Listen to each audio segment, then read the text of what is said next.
Hi, everybody. Can you guys hear me? Well, first of all, I would like, to thank you, Marilyn and Tala for, despite your busy schedule, to have this webinar and talking, to our students. Also, on the other hand, I want also to thank you, despite, the hard time, especially what happened, a few days back in Lebanon, and still you showed us such kind of bravo to come up and talk, and I hope everything will be fine with everyone in Lebanon, and also our colleagues around the world.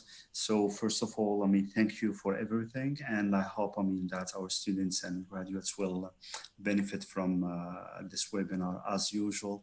I'm certain that you're gonna take them through a good journey, and they will learn a lot. Thank you so much. And yeah, actually, thank you for mentioning Lebanon. So I'm Lebanese. You guys have probably heard what happened, and I hope you educated yourself on what has happened. So I'm going to just apologize. I will, of course, do my best. As Yassine just said, I'll just apologize if I'm a little less enthusiastic than usual, because I'm usually very enthusiastic. You might not tell the difference, but I know that I've had better days, but I think that education and hard work is definitely a value that I uphold, and that I think all Lebanese uphold. And I would never walk away from something as important as this. And it's how we continue to learn and grow. So thanks again for Yassine and AUS for allowing us to connect with you guys and hopefully to help you on your journey. So I just wanted to sort of give that caveat before we started, but I will, of course, try to be still at least a little bit entertaining, hopefully. So I'm just going to share my screen. Let me go to the document. All right. So Tala, can you just give me a thumbs up that you can see the share screen? Okay, excellent. All right, everybody, welcome. And thank you so much for joining us. I'll just start with a few things, right? So we just gave it a few minutes for everybody to be able to connect. There's about 20 of you, so I'm really grateful that you guys made the time to come. And I hope that today will be helpful.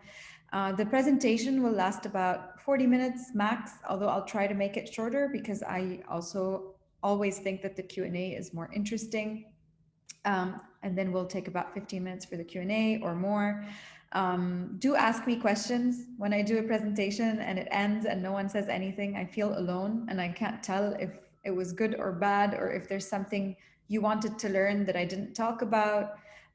So please do ask questions or give feedback at the end. It'll be nice to hear your voices and maybe see your faces if your bedrooms are tidied up.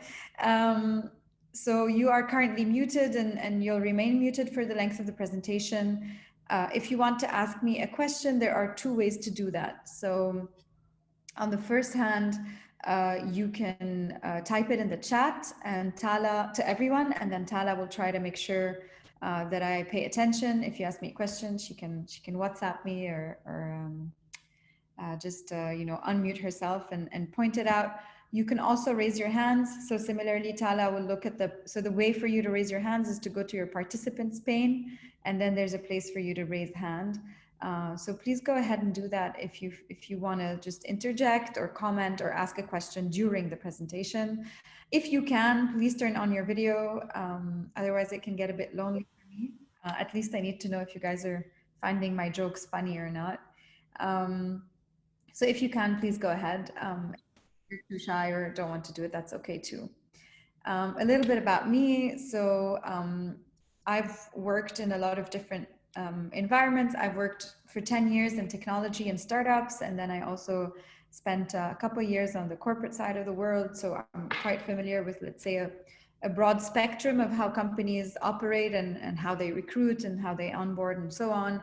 I always make a note about my background because I started off as an architect. So I studied architecture at university, but I never built anything. I'm actually quite proud of that. Instead, I joined a technology startup before I had graduated, which made my mom really upset. I did eventually graduate, thankfully, so she still talks to me. And then I spent the first 9 years on the technology side, so doing everything from project management to user experience design.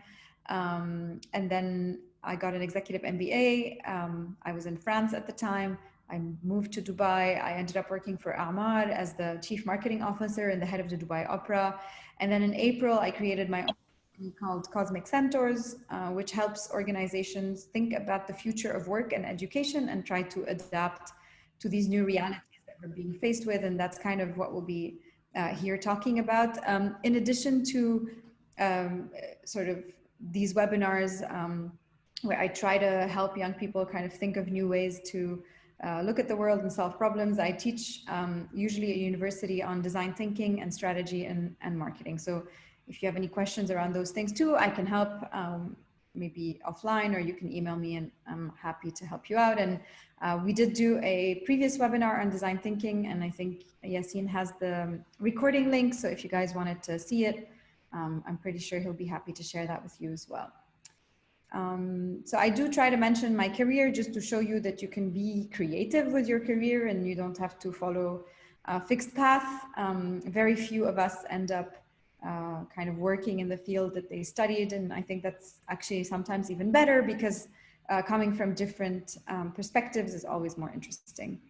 And so the reason why we're here today, at least the reason why I thought this could be a relevant topic for all of you, is because actually when I started Cosmic Centaurs in April, I started it thinking that something was going to change in the way that we worked because the global pandemic made everybody work from home all of a sudden.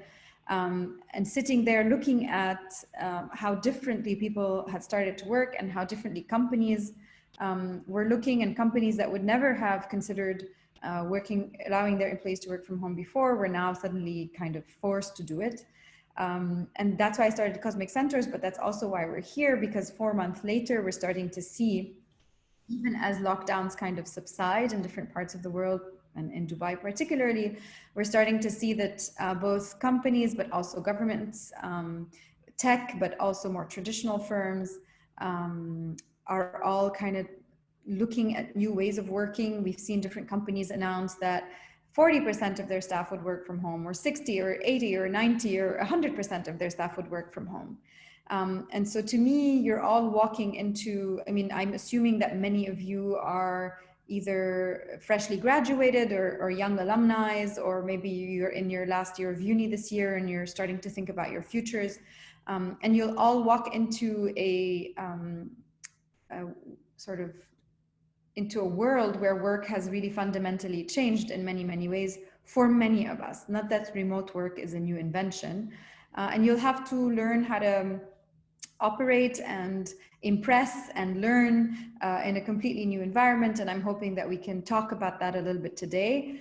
Of course, we only have a few minutes to do that together, but I'm hoping to touch on some important questions and try to help you answer them, or at least think about them in how you can approach the workforce if the jobs that you're considering might be remote. And so I'm launching a poll now that you're all going to be able to see on your screen. It's asking you just to kind of size up the audience.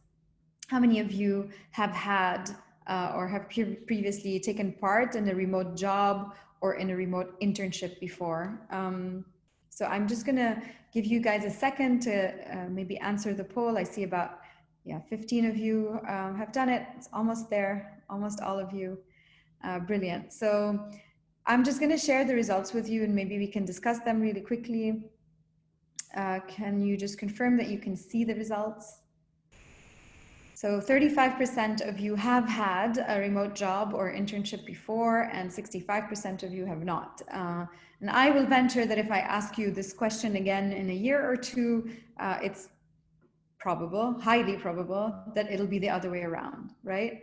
But I can already see that some of you are kind of already venturing into that space, and I think a lot of you will need to do that moving on. And so like I said, let's talk a little bit about remote work, because there's been a lot of conversations about that recently, but I think it's important for us to understand that this isn't new. And the reason why it's important for us to understand that is so that we can be reassured about the fact that companies have had to hire and onboard and manage people remotely before, and they can learn from each other. And so it's not completely new, but also that you guys can go and find a lot of resources about how to be great remote resources if you wanted to, if that's a form of work that you're interested in exploring. And so, of course, remote work started in the 80s, mostly facilitated by the internet, of course, probably before most of you, or before all of you were born. And then at the time, it was mostly freelancers. So it was people that were doing copywriting jobs or graphic design jobs, so really independent work.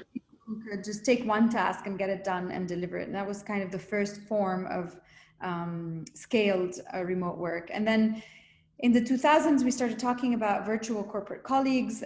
So of course, this is when, multinationals have always existed, but when digital kind of enabled the fact that when you worked for a big corporate, you could work from anywhere and that you could be connected to anybody else in the organization. In 2013, it started, there was a new term for it, which is virtual coworker, which had more to do with people who literally might be in the same city, but were working virtually for your company. They probably never showed up, never came to the office, probably sat in co-working spaces. That was when places like WeWork became really popular, and people really could just work from anywhere. Some of us from Bali, some of us from less exciting places. And then in 2020 came what academics now call the mass experiment, which is when at least half of the human population was on lockdown simultaneously, and we all had to work from home at the same time. And it was a moment of a lot of interesting data coming out of that moment about how people have dealt with it. Do they work longer hours or shorter hours? Are they better at communicating or not? Are they good at creating together online or not? And so on. And I think what we're starting to see now is what I'm calling, so this is not an academic term, everything else is. And if you're interested in the history of remote work, you can Google Linda Grayton, who's kind of categorized and classified these things. But what I call now the flexible work era, because companies are kind of reinventing new models for how they work. Like I said earlier, some of them are deciding that their entire workforce can work from home moving forward, and some of them are finding more flexible arrangement and sort of more in the gray area. It's not just everybody works at home or everybody works at the office. So we kind of wanted to think about a way to help you think about remote work. I don't know if you guys saw the promotional video, or I'm sure you must have seen the title of the webinar, but we were trying to find something that would allow us all to refer to something that we understand. So I don't know how many of you have actually been in a long distance relationship. If you haven't, I'm sure one of your friends have. But the idea was to say that remote work has a lot of similarity with long distance relationships. And I'd actually even argue that work in general is like a collection of relationships. And a lot of it like shares commonalities with how you would manage a relationship. And so because we thought this was a good metaphor, we developed this little framework, right? To say like, okay, well, how do relationships actually sort of happen? Like, what are the different stages of relationships and how do they evolve? And of course, in 30 minutes, we can't possibly cover all the skill sets that you guys are going to need in order to be great employees, colleagues, or great remote employees or colleagues. But we were hoping that if we give you some kind of mental framework, you'd be able to return to it, whether you're in stage one, we called it swiping, but essentially it's the stage where you're deciding what you want out of a partner, and in this case, out of an employer, and you're kind of scrolling the internet probably, or looking through classifieds or whatever it is to try and find something that you feel you're going to match with. And then if you both swipe, I don't know, is it right or left? I haven't used these apps recently. But if you match, meaning if you and your employer both like each other and you do want to work together, you go into that first phase of a relationship, which is the courtship, right? Which is the moment where you're learning to know one another, and you're learning about each other's preferences and what you like, but also about each other's limits. It's a moment of great discovery and really understanding how you can connect with one another. And then there's the third phase, which is really the relationship. I mean, you go from like the early days of, oh my God, this is amazing, this is exciting, and I learn everything new every day. And then things kind of slow down. And this is true in a relationship, but it's also true at work, because you get to a point where you become comfortable with the work that you're doing. You've gone through a few crises, you've handled a few tough situations. There were things you had to get done that you didn't know how to get done, and now you've learned how to do them. And so you kind of go out of this learning curve and kind of get to a moment of stagnation or stability. I mean, I think it depends on how you see it and the kind of person that you are. Some people really love stable environments, and they'll be really happy doing a job where they find a routine and where they feel like they're in control of what they're doing. And some people get, you know, angsty and they want to explore something else. They want a new relationship.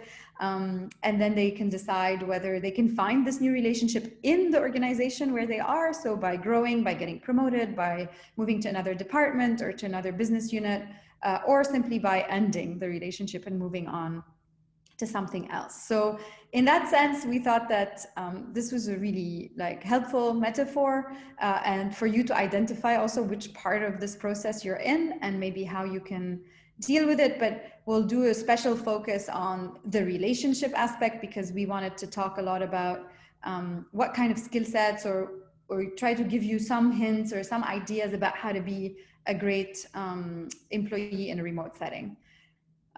So let's start with the swiping phase, the finding a partner, and in our case, finding an employer. I think the first thing that you do when you want to find a partner is you have something in your head that describes the perfect partner, right? And I think as far as remote work comes, there's a lot of different ways to be a remote worker. Like I said, and even from history, it's kind of actually all of the things that we could do in the past. So the freelancing purely, which means you get a task, you get it done, you deliver it back, you get paid. That's what's on the far right here. And so this is a task-based approach to remote work. You might have done it without even knowing that you were doing it. So maybe if I went back to poll 1 and asked you again, I'm pretty sure at some point, depending on what you do, you've done a small copywriting thing, you've created a post for social media, you've done a logo for a friend, or help them write a business plan or something like that. And this is a task-based approach where your contract between the person paying you and yourself is dependent on you delivering something. So it's not about how much time you spend. It's not a monthly compensation. It's you give me a task, I get it done, I send it back to you, you approve it, I get paid. And if you guys want to experiment with something like that, there's a few platforms like Upwork or Fiverr or Nebish in the region that are focused on helping people find freelance gigs and then small tasks to get paid for. And I mean, I've published jobs on Upwork. Some start at $5, some go much higher. It really depends on what you're doing and where you're based. But it's a good way to maybe also gain some experience. You can price yourselves really low and then try to bid for these jobs depending on what you do for a living, or what you want to do. Maybe you want to learn something in addition to what you learned at university. So maybe freelancing is also a great way to learn new things if you're willing to try something you've never done before. And then if that's not what you're interested in, then there are full-time employment options that are either you're a full-time remote employee, meaning you apply for a job where from day one, the company has said, this job is a remote job. We will never require you to come into the office. And actually, I don't know how recent it is, but today on LinkedIn, if you go and you search in the jobs section, they now have a filter that allows you to filter specifically remote jobs. So that's a great way to go and find these jobs, is to just look through. You could be working for Facebook out of Dubai or for whatever company. It's a great way, again, to also have access to companies that are not in your geography, but that you feel strongly about and that you're interested in working for. And then finally, there's the flexi worker, which is sometimes remote, which I think, honestly, a lot of jobs are migrating into today, as we've seen. And a lot of the jobs that you might apply to now, even in Dubai, are going to start having this kind of composition where you're at the office some of the time and you're at home some of the time. So that's the deciding what kind of partner you want and what kind of job you want to be doing. So this is another one. So this isn't about whether you've had a job or an internship before, a virtual internship before, but really simply if you've ever had a virtual interview. Perhaps the job was in person, but I just want to know how many of you have interviewed remotely before. And the reason why we ask that is, of course, the interview, once you've swiped and matched, the interview is the first step to formalizing things and joining an employer. And oftentimes, even if you're based in the same country, your first interview with an employer might be virtual anyways. So I see about 2/3 of you have voted, 15 out of 21. I'll just give you a couple more seconds and then we can read out the results. But already I see that quite a few more of you have had virtual interviews compared to how many of you had had remote jobs or remote internships. So 18 of you have voted, that's okay. So already we see here, I'm gonna share the results with you guys, that many of you have had virtual interviews before, so already the result is flipped, which is kind of what I would have expected. But for those of you who haven't, or for those of you who have and didn't feel like they did a very good job, we included a small slide about 3 things you need to remember if you are in the coming weeks going to be part of a, to attend a virtual interview or to be asked to be interviewed remotely. So a couple of tips here for us. Oh, it's not loading, hold on. Doesn't love me. Let me see why. Here we go. I'm going to show it to you this way. Maybe the image has something wrong with it. But a few things. So actually the name of our company, Cosmic Centaurs, is a funny one. And I think that it's actually very beautifully represented by this young man sitting here. I don't know if you guys know what a centaur is. A centaur is a mythical creature that is half man, half horse. For those of you who watch Harry Potter, there must be a centaur in there somewhere, or read it at least. I don't know if they're in the films. But the idea was that when we all started being on lockdown, I was starting this company and thinking what I would call it. And everybody was joking about the fact that people would be wearing a corporate shirt or like something office friendly on top, and then wearing shorts or pajama bottoms or flip-flops at the bottom, because in Zoom, no one can see the rest of you. And so that's why we called it Cosmic Centaurs, because we were referring to everybody who would be a remote worker and who would kind of look like this gentleman here, wearing a shirt, a tie, and a jacket with some very exciting Hawaiian shorts. And so there's a few things that you need to know about talking remotely to one another. So before we dive into an interview particularly, but humans are actually quite bad at detecting other people's emotions on screen. It's just that our brain wasn't built to do that. There's even data to show that we're much better at talking to one another and really understanding how the other person is feeling on the phone versus on Zoom, which is actually quite surprising, because we would tend to think that when video is on, it allows us to see more things. In the same way that I ask you guys to put your videos on so I can see your faces and see if you're engaging with the content, or if I'm boring you and you're on your phone. And as a consequence, when you're passing a remote interview, actually the person interviewing you has even less cues to decide whether they think you're a good candidate or not. They can't tell how you're feeling, whether you're stressed out or not. They might see you being stressed out, but interpret it as you being arrogant. They might see you being calm, but interpret it as you being disinterested. So it's actually quite difficult for people to be good interviewers online. And as a consequence, there's a few things that, even though those were also important in real life, like if you had to show up for an interview in somebody's office, they become even more important online because of this additional bias that interviewing people on video, we're just not very good at doing that. So of course, the first thing that's important here is the aesthetics, dress the part. Again, that's also true when you're doing it remotely, but when you're doing it in person, sorry, but in this case, it's not only you, it's also your background, right? So actually when I decided to set up my office in my house, I had an extra room, thankfully, that I could use. I very deliberately placed these objects behind me because my company is called Cosmic Centaurs, so I wanted something that would fit well with the brand, something that was a bit cosmic, that looked like my head was floating in the sky. And so it became part of my brand. So now when I'm talking to a client or interviewing someone or being part of a webinar or whatever it is, there's a very deliberate placement of what's behind me. Now, of course, I understand that you guys, maybe you don't live alone, maybe you live with roommates or you live with your parents, whatever it is, you may not have control over all of your background, but I think making sure and connecting ahead of time and seeing what your camera sees, making sure that your face shows. I actually have, I can maybe show it to you here, I have a little lamp that I put in front of me because the sunlight doesn't come directly on my face, and so it creates shadows and I look more angry than I actually am.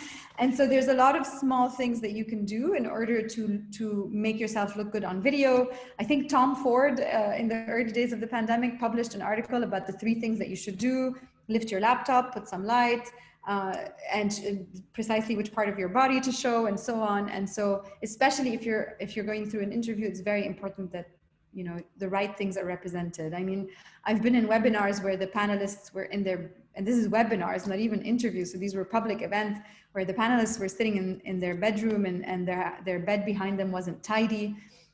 Like, even if you're in your bedroom, Tala's in her bedroom right now, that's fine. I mean, people, not everybody's expected to have an extra room to look fancy in their house, but you should make sure that your background is well put and that there's nothing lingering around that you don't want there. So that's the aesthetics part. On the technology part, so make sure your internet works and no one disturbs you. I actually always get in a fight with my husband because even though the door is closed, he will like just decide to walk into a room in the middle of my meeting. If I'm meeting with Tala, it's not a big deal. But if I was being interviewed or if I was giving a webinar or whatever it is, it would kind of, you know, be upsetting both to me and to the audience or to the person that I'm talking to. So make sure you tell your family, your roommates, make sure you kick out your cat. I have a cat. She can linger when I'm working, but if I'm giving a webinar, she gets thrown out of the room and I close the door. Just these small things, because you're already stressed out enough as it is. When you're going through this interview, you don't need anything added to that. And then on that last piece, which is the engagement side, and that's kind of why I apologize today, because usually I'm quite, you know, energetic and enthusiastic, and I'm a little more depressed today, or I am depressed today compared to usual. And so I knew that I would be even, you know, the camera would make me look even worse and even less energetic. But it's definitely really important to be really enthusiastic, more so than you would have been if you were in person, so that people can really feel you through the video, that you can jump at them. It's very important, like you can observe Tala while I'm talking, she always nods her head. And that's actually a great best practice, because unlike in a room where I can tell whether someone's listening to me or not, someone nodding their head or saying, yes, I understand, not too often, obviously, I don't want to interrupt people, but just showing that I'm present, that I'm listening, that I'm here with you, that I'm, you know, is really, really important. So that's the enthusiasm. You have to be extra knowledgeable about the company that you're interviewing, particularly ask them about what they've been doing with COVID, how have things changed for them, be smart, research the company, ask great questions. And the last one, and I think maybe the most important one, is to be empathic. Don't forget that the person who's interviewing you is possibly going through their own stress. Certainly the company that they were working with has been going through a crisis, because I don't think there's a single company that hasn't. Everybody's dealing with a lot of complexity. Maybe the person interviewing you is a mom and her kids are like yelling in the background and she's stressed out about the fact that that's happening. So remember to ask people humane questions. How are you doing? How are you holding up? How's the lockdown treating you? Everything okay? Just because you're the one being interviewed doesn't mean you can't treat the other person like a real person. So I think if I wanted you to remember only one piece of advice from this whole slide, that would be it. Remember to be humane. Remember to ask those questions, because everybody is stressed out these days, and that'll make you the candidate that stands out. If I see 5 people and out of the 5 people, 1 person asks me how I'm feeling, I'm going to remember that 1 person. So that's a really important thing for you to think about. So now suppose everything worked out and you guys are now in a relationship, you've been hired for the job. We kind of did a little list here of what happens in a relationship, right? And tried to say, well, this is the relationship word. What is the equivalent in remote work, right? So in a relationship, you date. So it's that phase where we're not officially together, but kind of, you know, and that's the onboarding phase, because that's your probation period. People are, you know, testing you, teaching you, helping you understand what to do, but it's also the phase where you have to prove yourself. So it's a very important phase for you to learn and grow and adapt really quickly. You have to communicate, you have to look good, especially in the early days. You can be a bit more sloppy later. You have to make the other person shine. You have to build a social life around that, you know, your relationship. Again, it can also be with a friend. It doesn't have to be a romantic one. You have to share values together, i.e. agree on what are the things that you believe in and the things that you don't believe in. Sometimes you'll fight. Certainly you'll try and build a future together. And then there are some very practical things like paying the bills, right? And anyways, what we try to do is to say, well, okay, in that case, what is the remote work equivalent? And so you get onboarded, you have to learn how to use all the technology, you have to learn how to communicate, what the conventions are. You have to make sure that, like I said, your workspace, your work clothes, the way you present yourself is up to standard, is up to the expectations of the organization. You have to be an ambassador for the organization. You have to really be somebody who, whenever they're in a social setting or they run into someone or someone calls them, they promote the company that they're working with. You have to build your network both inside the organization and outside of it so that you have relationships that can help you grow and learn. You have to participate in the culture of the organization and take part in the rituals.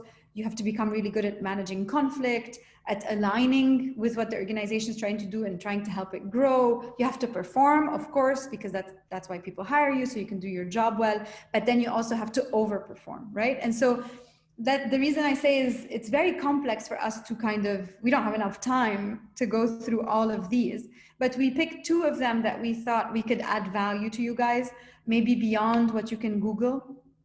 And I really, Tala now always laughs at me because whenever we're discussing something or how we should do something or how we should approach it, I'm like, did we research this?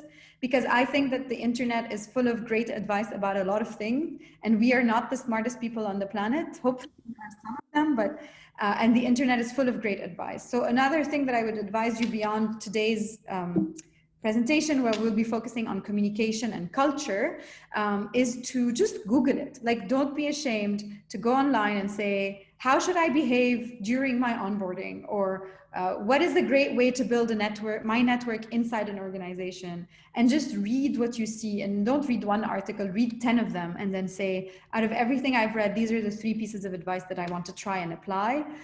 Because honestly, I think that reading and looking at what the internet says is a great way to tap into the wisdom of crowds and to learn from the experiences of multiple people. So today we're going to focus on 2 things together. We're going to focus on communication, and we're going to focus on culture and rituals, because those are really important elements, especially if you're far away from the office, that you need to master. So starting with communication, we're going to talk a little bit about what is the big shift compared to when you do things in person? How does communication change? And so in most organizations, you have tools for a lot of things. Those of you who've done internships or who are on their first job, you've kind of seen this. You walk into a company and they say, okay, so we use this for email and this for, you know, documenting tasks, and we use this to send each other calendar invites. Here's our chatting tool, or maybe they don't have one and they use WhatsApp instead. And so when you walk into an organization, there are so many different tools and so many different channels for you to communicate that it can become actually quite complicated to figure out where you should be communicating what. And certainly this becomes even more complex in a remote context where you don't have a colleague sitting next to you that you can just ask, right? And so it becomes very deliberate exercise for you to decide which channel you're going to use. And so the first thing that I want you guys to remember, when you, again, either you apply for a job or you're in and you're starting your work and you want to be productive and helpful, the first big thing I want you to remember about communication tools is that you can categorize them in 2 broad categories. On the left-hand side, we have what is called synchronous channels. And synchronous means they happen in real time. So for example, this conversation, I mean, if we were having a conversation, it would be in real time. So if I ask Tala a question, she can answer me right now. And this is true of a lot of different tools. Of course, meeting in person, a Zoom meeting or a video call, a phone call, a chat. So these are all synchronous tools. And then asynchronous tools is any form of communication where the expectation is not that someone will respond to you immediately. So of course, the easiest one to think about is email, but there's a lot of asynchronous tools like collaborative documents, Google Drive, Teams, whatever, even chat sometimes. On certain chat software, it's not meant to be synchronous. You can leave a conversation, you have threads, you can come back to them later. So that's the second bucket of tools of communication. And so given that, and of course in the office, most of our communication is synchronous because we're sitting side by side and we can talk to one another, and it's very easy to use synchronous communication channels. So just a little, a third poll here. Of course, it's not a trick question, but I'm just happy. I just want to see what you guys think.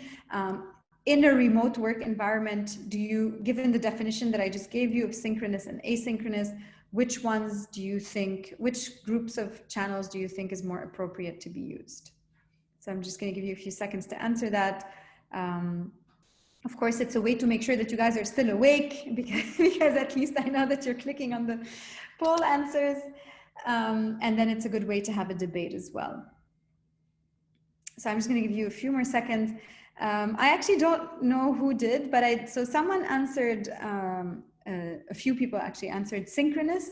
Could you unmute yourself? Anyone who answered synchronous and kind of walk us through your thinking? If you're not too shy. If not, I'll ask Tala to. No? Yes? Anybody?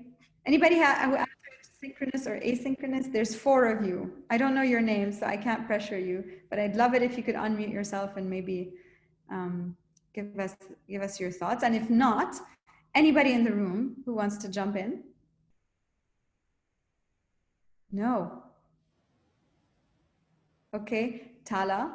Oh, Yassine is there. Yeah, we use, more nowadays, the platforms like Zoom, like Teams and others. And I think also it's self-educating sometimes.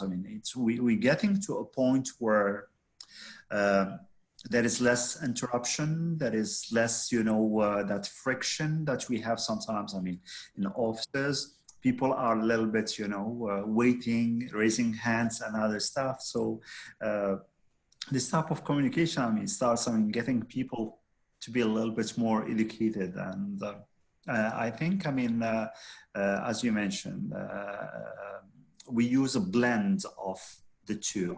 Sometimes it's like, more emails, and sometimes, the video conferencing, and we use both. Absolutely. So I always joke that, so I'm going to share the results with you guys, but I always joke that the one thing I learned in my MBA class was that the answer to everything is always, it depends.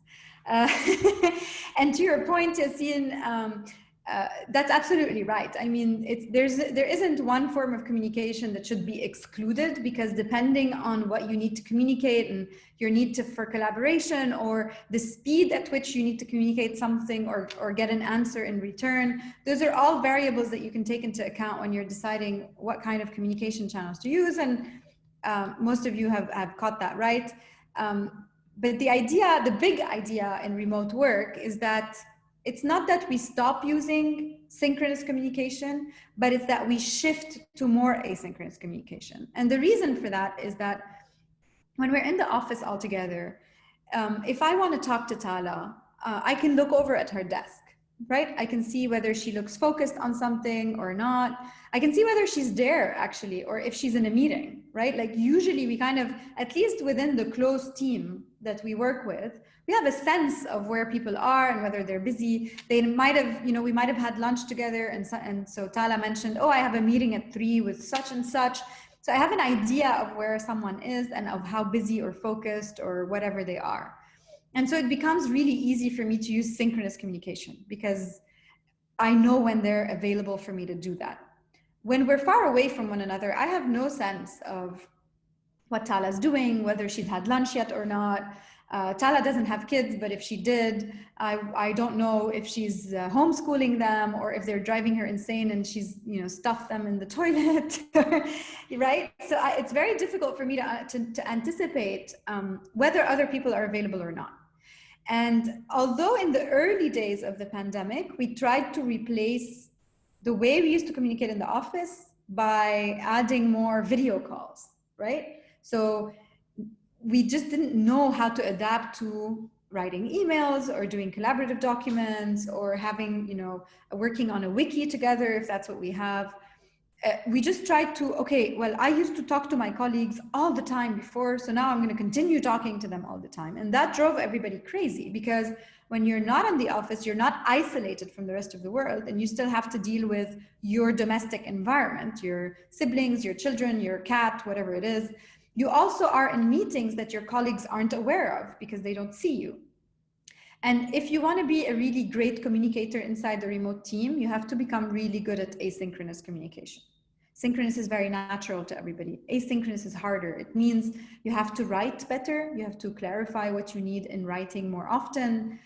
You have to be empathic about the other person, about how they're going to understand what you're writing to them, how they can find the information that they need, how they're going to receive this piece of information. And you need to become just a lot more accustomed to this asynchronous communication. I always give this comparison. Before the lockdown or before remote work, if you had a team announcement to make, if I was the manager of a team, I walked in, good morning, everybody's sitting at their desk. I just say, hey, everybody, could you just come closer? And then I make an announcement. That's the synchronous form of this. Whereas now, if I want to make an announcement to the team and I don't know where everybody is, I have to plan it ahead of time. I have to send them an invitation. I have to make sure I don't forget anybody's name, because if I forget somebody's name, they think I'm going to fire them, because we're all in a moment of crisis and everybody's kind of afraid for their jobs. Hopefully we're slowly coming out of that, but a month ago it would have been catastrophic. I have to choose the right communication tool. So let's say I decide to do it on Zoom.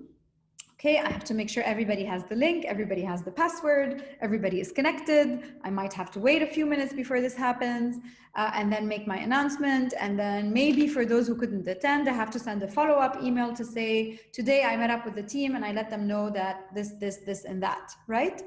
And so that's the shift that I have to operate in my mind. Something that could have been a simple, like, please get together, I have an announcement to make, turns into a series of asynchronous communication moments that have to be really disciplined, right? And really explicit. And that's really how you become a great communicator. So if you are a 20-something-year-old and you're joining a team for the first time, and you're learning also, it might be your first job, you might have a tendency to constantly chat with people or ask somebody a question or whatever. That's actually really not the way to do it. Of course, you have to be guided, you have to be people helping you do what you need to do, but it's a lot better to formalize things, put them in an email where everything is explicit. If you need feedback on a document, the link to the document, whatever it is, and then give people time to get back to you. Otherwise, you're just going to be annoying for them. So that shift to asynchronous communication is something that I really want you guys to remember. And a good exercise that you can do is, if the company doesn't have explicit guidelines, you can start by kind of listing all of the tools that they have, and you might discover them as you go, right? You might not know that they have a chat tool, and then 2 weeks into the company, someone tells you that they do. You might not know that they have a drive, and then you discover it. So something that you can do for yourselves is kind of start writing them down on a piece of paper in your job, and kind of list them and say which ones are synchronous and which ones are asynchronous, and which ones are for communication, like a one-way communication, and which ones are for collaboration, where people can give me feedback and interact with me. And then start becoming very conscious of which tool you're going to use for which kind of request, right? And what we've developed for you is we have a worksheet.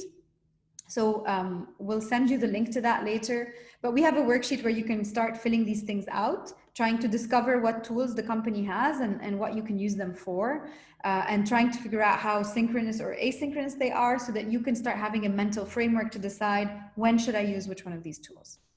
I'm wary of time. I might be a bit over time. I'm sorry about that. The next thing that so that's in terms of communication. the one thing I want you to remember is shift from synchronous to asynchronous. You have to become a master of these tools, and you have to be a really great communicator and a really great writer. Unfortunately, that's what asynchronous requires. That's the one big thing I wanted you to learn in terms of communication. The next thing I'm going to talk about is culture and values. Because another way to demonstrate that you are really a part of a company is to be strongly associated with the culture of that company and the way that they operate. And so something that we're going to be talking about now is something that actually is very close to my heart, and it's the concept of rituals. So let me just start with a bit of theory in the background. I don't know if you guys have studied Dunbar's number in any of your classes, but Dunbar's number so Dunbar is an anthropologist, and he came out with this number, which is 150 people. That is the maximum number of people that you can create a community with, where what brings the community together is the social relationships between those individuals, right? So when we were looking at the creation of human communities, like in a few thousand years ago, what we saw is that when communities became larger than around 150 individuals, of course that number varies slightly, these communities started requiring common myths, so common stories. At the time, they invented some common gods as well, you know, like for rain or for the sun or whatever. They invented norms and laws that they all followed. And this number also applies inside organizations, but when the work is remote, it applies even when organizations are a lot smaller than that, because we're so far away from one another. And a very good way to keep a community together is actually these rituals. So we see that when communities exceed this size, they start developing rituals that they perform together. Dances, sun salutations, I don't know what they are, but you see different communities starting to do that. And companies do the same thing. They develop these rituals. And rituals are behaviors that we all take part in together that allow us to feel connected to something, right? I always give this example. We all have rituals. This is a picture of me and my family for our Saturday lunch or Sunday lunch. And this is a ritual in the sense that my entire childhood, I knew that every Saturday and every Sunday, I had to have lunch with my family. We all came together. So it wasn't just me, it was me and every other member of my family that had to be present. And by performing this ritual, we were telling each other that family is important. We were telling each other that uniting over food and in a convivial manner is important because we care about spending good moments with our family.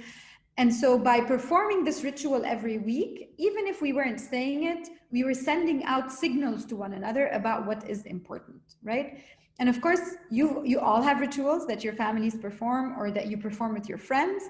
And then you can have rituals inside an organization. So here are a few rituals that we have at Cosmic Centaurs, and they speak about our culture and who we are and the things that we believe in, right? So here on the left-hand side, this is me looking ridiculous. You can tell from my background, which is this one.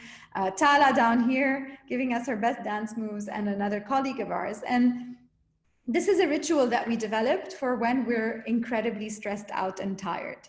Right? So when we can tell that everybody else in the room is really tired, we put on some stupid track. In this case, I think we were dancing to Cosmic Girl by Jamiroquai, and we just dance for 3 minutes. And it sounds like nothing, but it allows us to connect with one another and to feel silly again. And obviously dancing gives you energy, so we get a boost of energy. And after that, we're able to refocus. But it's a way of acknowledging that there are good days and bad days, and that on the bad days, when as a team we don't have energy, we find ways to bring energy back into our conversation. The picture of me and Tala in the middle is our ritual for when we sign on a new client. So even though Tala and I are not in the same office, we only work together 1 day a week. When we sign a new client, no matter what day of the week that is, we send each other ice cream on Deliveroo, and then we each eat ice cream in our house, but at least we're doing it together. But there are more serious rituals that we do. For example, on the right-hand side is our retrospective. So every month, as a team, down and we discuss the things that we should stop doing because they're bad, they annoy us, they're not productive. The things that we should start doing because we noticed that we were missing these things and they can help us improve our outcome, and the things that we need to continue doing. These are some of our rituals, but there's a lot of rituals out there that different companies perform. Some of them don't even know that they are rituals, like they don't call them that. But if you look long enough, you will find that companies have a lot of rituals that are taking place. And it's very important for you to either be part of them or to help create new ones. So for example, the ice cream idea was not my idea, it was Tala's idea, right? It wasn't there when she got there. Actually, most of the rituals tend to be Tala's idea because she remembers how important they are. But so you can either take part in existing rituals like the retrospective, for example. I've always been a believer in that. Or you can invent new ones. You can be at the heart of this. It's not something that the manager or the company needs to do. So there's a lot of different rituals. You can have rituals that occur daily, like every morning when you get on the chat of the company, you say good morning to everybody.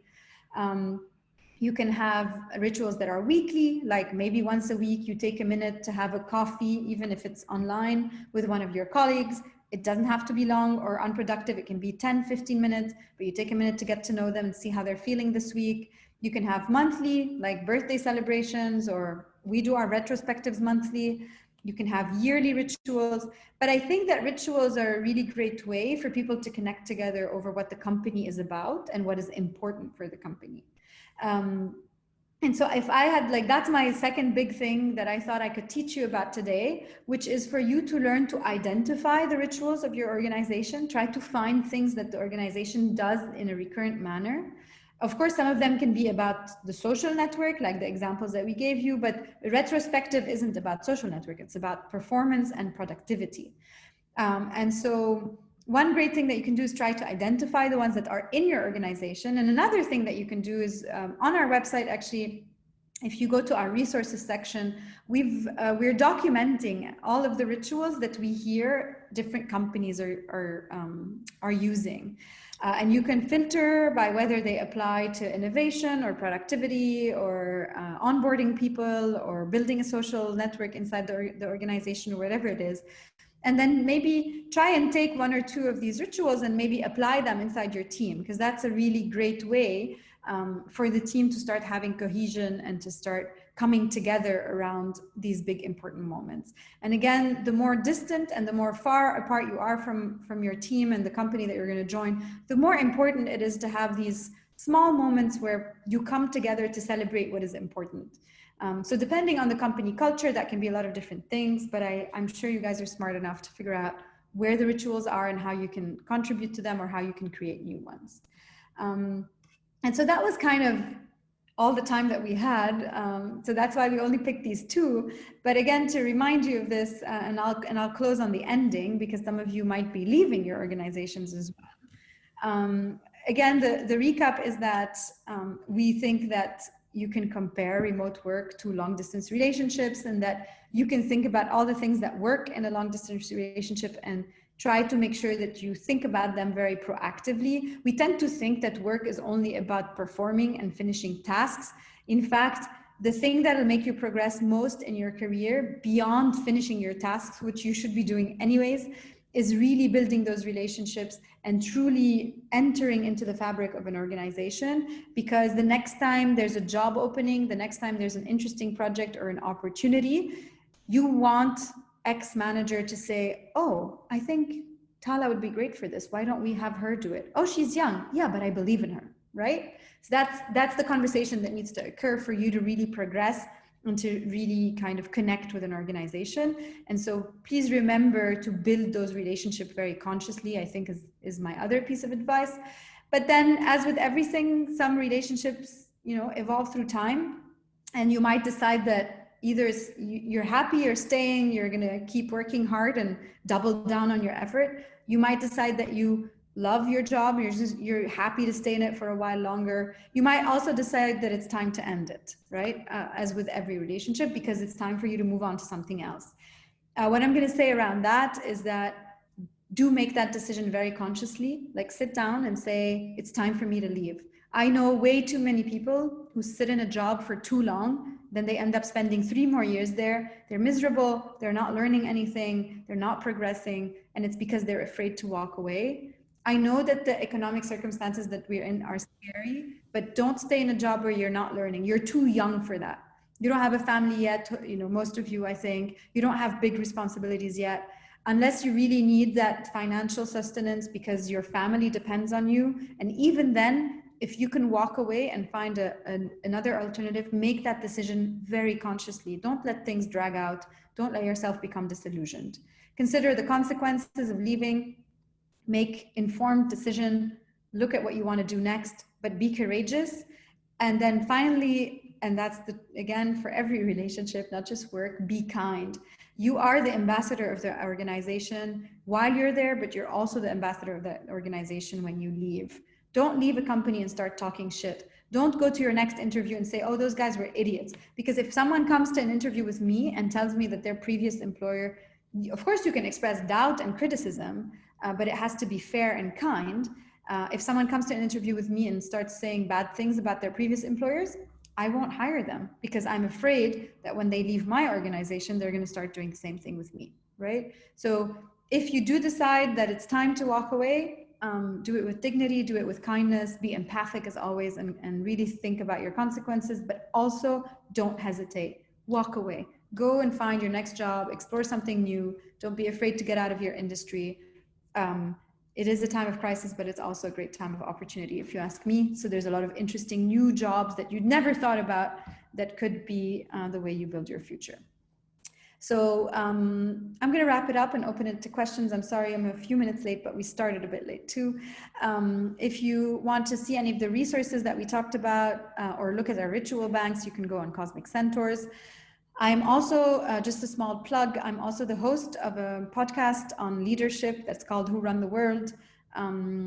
If you're into podcasts and you need more content from the region, you can go and listen to it. And if you like to cook, I also have a blog called Permanent Hunger, where I share all of my mother's Lebanese recipes. So if you're interested in that, you can go and have a look there.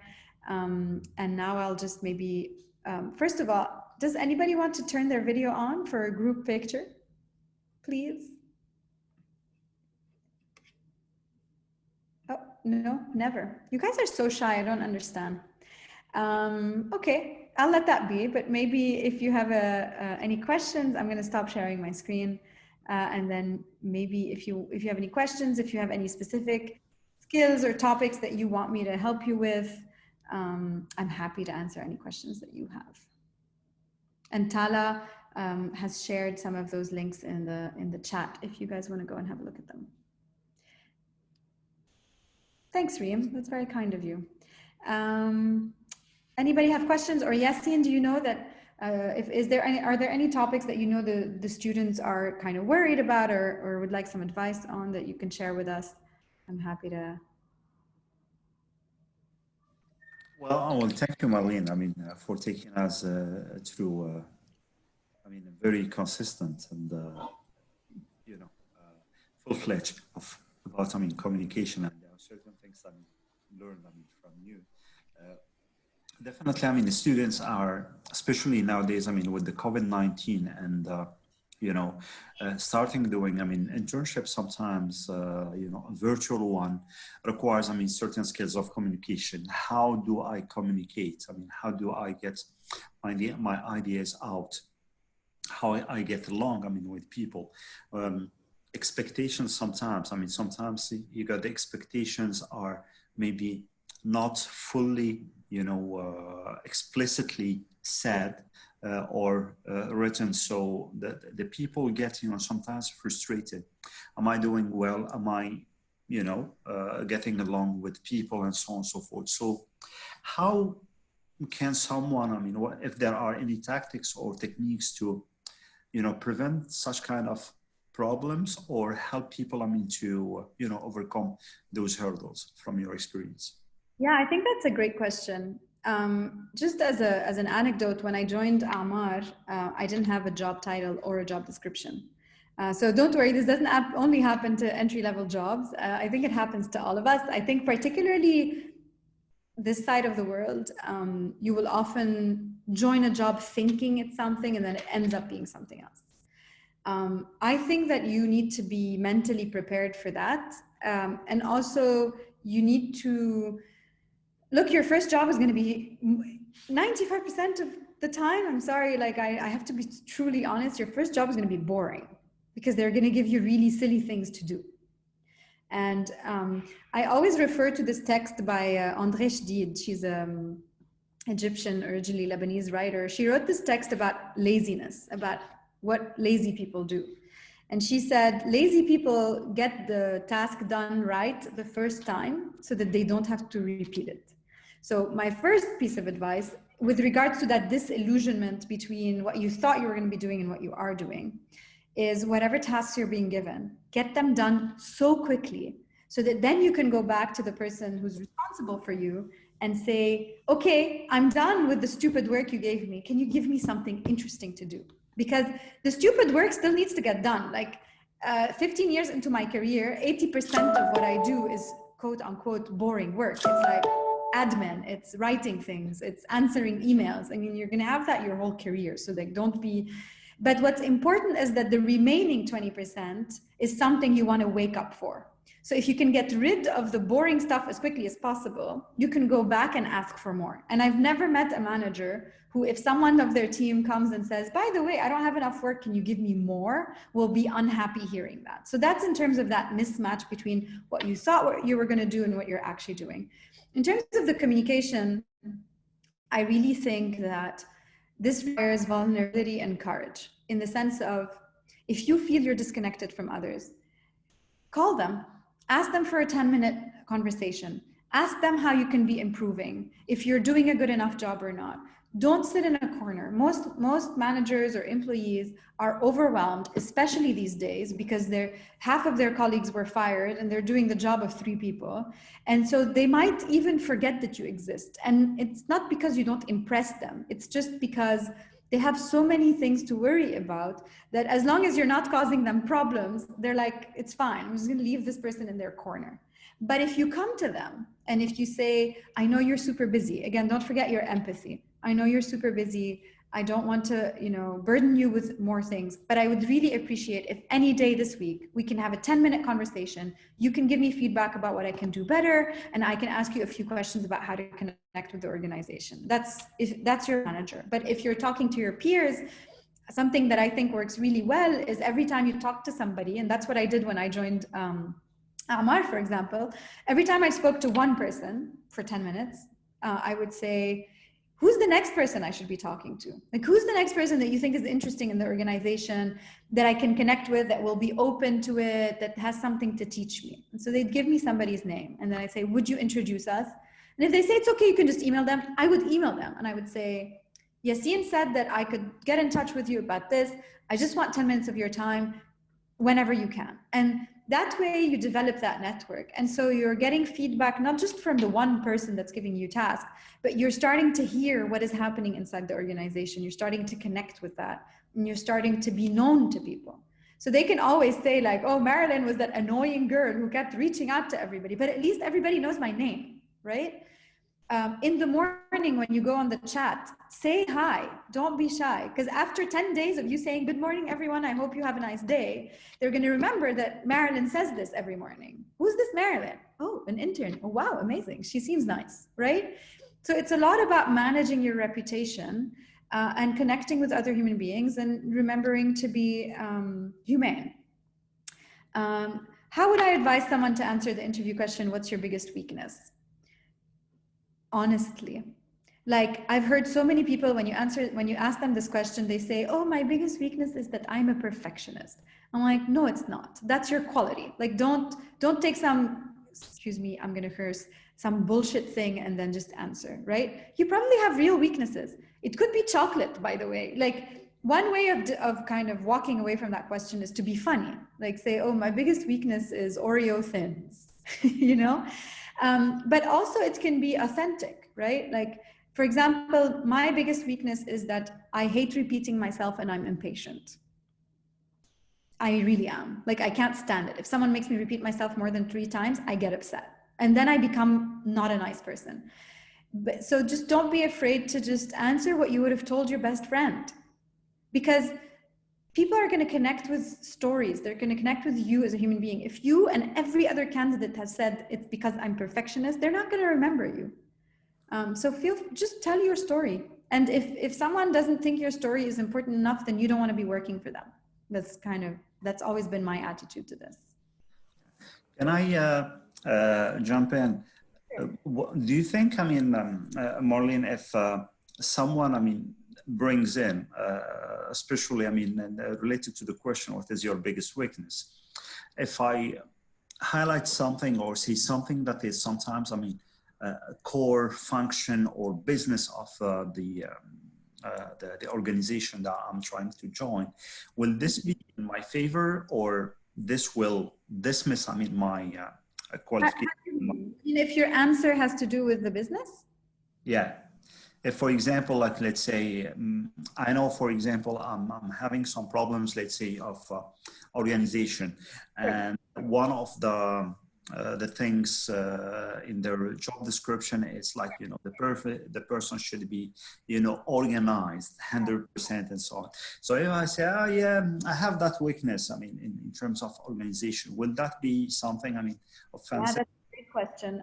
Okay. So again, I'm going to answer as someone who really appreciates authenticity, and I think most people do. I would say, I know that it was in your job description and it's not my strong suit, but that's exactly why I want this job, because I want to grow. The sentence I always say is like, you don't apply to a job that you already know how to do, because if you do, then you don't need the job. The point of applying to a job is to learn something.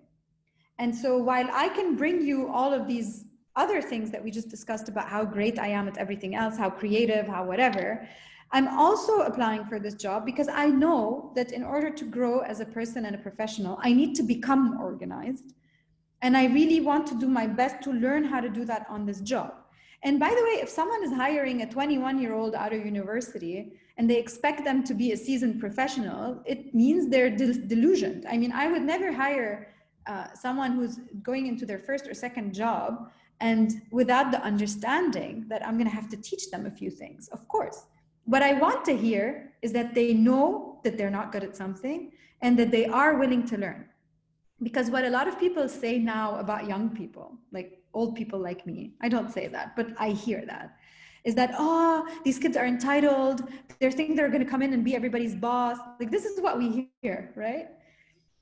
And you're not. You're probably a lot smarter than me. I believe that, because you've all been educated in a more advanced way. You've had the internet for longer, like whatever. I'm pretty sure that you guys can teach me a few things, but you also don't know a lot of things. So I think saying that and saying, I know I don't know, but I'm 21 and I'm hoping that you can teach me and I'll be really grateful. And I promise that I'll do my best every day. That's enough, right? Hadir, yes. Hadir, your hand is raised. I don't know if that means you have a question. Yes, I do have a question. So communication is mainly away from remote jobs using emails. So all fresh graduates right away go and send emails. Like, we don't have basics of how to write a proper email, how to communicate. You guys want training on that? I actually used to train my team on how to write emails. If you guys want. Yes, can you have a webinar on that? Yeah, that would be great. I didn't put it in because I thought you guys would get upset at me. Like, I didn't put it in because I thought you guys would say, like, really, you're teaching us how to write an email? No. I believe this is very necessary because a lot of the times we send emails that are not proper. We don't mention all the... We'll organize that. Yasin and I will put that. I already have the training, and I actually used to give that training to my teams, like adults. Because to your point, I think a lot of people don't understand what an email is for. They don't know how to... They don't know how to make it easy for the other person to read. They have no empathy. They write long paragraphs. They don't punctuate. Yes, exactly. So yeah, totally. We can organize that. But I'll also say, so in addition to organizing that email, especially today when we have collaborative tools like Google Docs or Microsoft Teams or whatever, email should be used in very specific circumstances. So emails is not a collaboration tool. Right? If you want to collaborate on a document, there's nothing that kills me more than me sending a document to someone and then waiting for them to send it back to me. There are ways in 2020 for us to work on the same document together at the same time in a collaborative fashion. We shouldn't be using email for that. Email is for communicating important decisions, introducing yourself. So there's specific moments where you should email someone, and then definitely we'll organize a session on how to write an email and I'll break it down for you because I have a very strict way of writing emails. But it's important to decide when you should email people versus when you should pick up the phone, when you should have a collaborative document. When... Yes. So yeah, Thank you you for that question. I'd love to do that. Nidhi had a question. Thank you. Okay, my question is that with remote working, how do we understand the culture of the company or help a new employee or intern to connect with the company culture? That's a great question. I think there are a few ways. So one, again, it depends on the company, but you can go and look at reviews on platforms like Glassdoor. You know, there's a few platforms where people publicly publish their reviews of their experience working for a company. Glassdoor is one of them. So that's when you're sitting on the outside. The other thing is, if you're looking at the culture of a company before entering, basic advice, go on LinkedIn, look for employees in that company, find anybody who has like 1 or 2 or 3 degrees of separation, get introduced to that person and tell them, I'm applying for a job in your organization. I'd love to get 20 minutes of your time for you to tell me what it's like working there. And okay, you might get a few no's, but one person at least will say yes. I mean, for example, I never say no to any request. If anyone talks to me on LinkedIn and asks for my help, I always say yes. I don't care who they are. That's just my principle. You will find someone who will say yes. Just have a conversation, ask them questions. By the way, you can Google questions I should ask a company about their culture and prepare that list of questions. Don't be afraid to ask those questions in the interview itself, right? Like, an interview is not just for the company to decide that they like you. It's for you to decide that you want to work for them. So also remember, the interviews are 2 ways. I think a lot of candidates, especially the younger you are, you're like, oh my God, are they going to like me? Are they going to think I'm smart? Don't forget, you might not want to work for them. You need to find out what the organization is like. Tala, you want to add something? I really do, actually. Nidhi, thank you for your question. I've actually, to Marilyn's last point, I have sat in an interview and just kind of looked at the guy opposite me and been like, I don't think this is for me, because the culture was not something that aligned with, it wasn't an environment I felt like I could produce my best in. And I think one thing to remember is also that everybody can take part in creating the culture. So you can create a channel on Slack, you know, like that maybe is, you know, there's one that our friend told us about, which is a recommendation station. Best podcasts, best books, best movies to watch. You can also just invite, if you know your point with a new employer intern, have group coffee sessions. Say, you know what, on Thursday morning, we're just gonna have coffee together for 30 minutes, have a chat. So sometimes company culture isn't something that exists without you. You know, you shape it too. And I think that whatever ideas you might have, bringing them to the table, getting people to come together, like, those are awesome ways that you can also contribute. So I hope that helps. Yeah, I mean, culture is the sum of the human interactions inside an organization. You're equally receiving it, but also shaping it. But like I said, the more people you speak to, the more these rituals and the culture will emerge, and the more you can decide whether they're right for you or not. Not every company is going to be a place where you're going to be happy. But thank you for that question. It's very, very useful. Thanks. See, it's nice. I mean, you guys are too shy to put your videos on, but I'm really happy that you asked us questions in the chat, at least. I'm going to have to wrap it up because I have another meeting that I'm already 2 minutes late to. But Yassine and I will definitely organize the email session happily. And once again, thank you so much for your time. And again, I'm sorry if I didn't have as much energy as usual. I could tell, even if you couldn't, but still it was really nice to be able to interact with you guys. And I truly hope that this was helpful. And like I said, you can find me on LinkedIn. My email, I'll type it in. Let's see, is marilyn@cosmiccentaurs.com. I'm going to type it into the chat. If you need anything, if you have a question, if you need help, whether on LinkedIn or by email, please don't hesitate. I'm available. Once more, Yassine, thanks so much for having us over. It's always a pleasure. And I'll see you guys soon, I guess. Just email. Thank you, Marilyn. Thank you, Tala. Thanks to the people who attended. Well, definitely we look forward, I mean, to put together, you know, things for the next semester. I will connect, I mean, with the guys, get their feedback, and see what, we can put together. Thank you so much, Marilyn and Tala. Have a lovely afternoon, everyone. Bye.